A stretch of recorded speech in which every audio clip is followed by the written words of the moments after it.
പ്രിയപ്പെട്ട എന്റെ ചെറുപ്പക്കാരി, നിന്നോടാ പറയുന്നത്.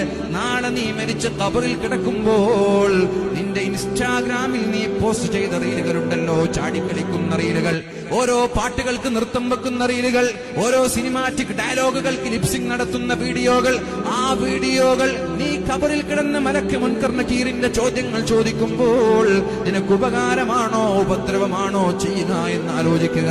നീ മരിച്ചു പോയാൽ നിന്റെ റീലുകൾ ആരാ ഇവിടെ ഡിലീറ്റ് ചെയ്യുന്നത്? നിന്റെ റീലുകളിൽ നിന്ന് മറ്റൊരാൾ ഡൗൺലോഡ് ചെയ്തത് ആരാ ഡിലീറ്റ് ചെയ്യുക?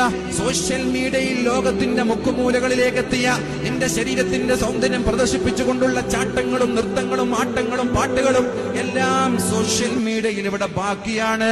നിന്റെ നിസ്കാരം ബാക്കിയുണ്ട്, നിന്റെ നോമ്പ് ബാക്കിയുണ്ട്, നിന്റെ സക്കാത്ത് ബാക്കിയുണ്ട്, നിന്റെ അള്ളാഹുമായിട്ടുള്ള ഇടപാടുകൾ ബാക്കിയുണ്ട്. പക്ഷേ നീ ബാക്കിയില്ല, നിന്റെ റീലുകൾ ബാക്കിയുണ്ട്, നീ പോസ്റ്റ് ചെയ്ത ഫോട്ടോകൾ ബാക്കിയുണ്ട്.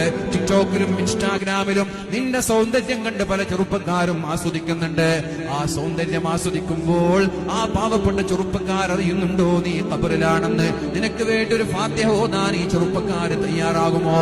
അതുകൊണ്ട് മരിക്കുന്ന സമയത്ത് നല്ല അടയാളങ്ങളല്ലാതെ ചീത്ത അടയാളങ്ങൾ ബാക്കി വെച്ച് മരിച്ചു.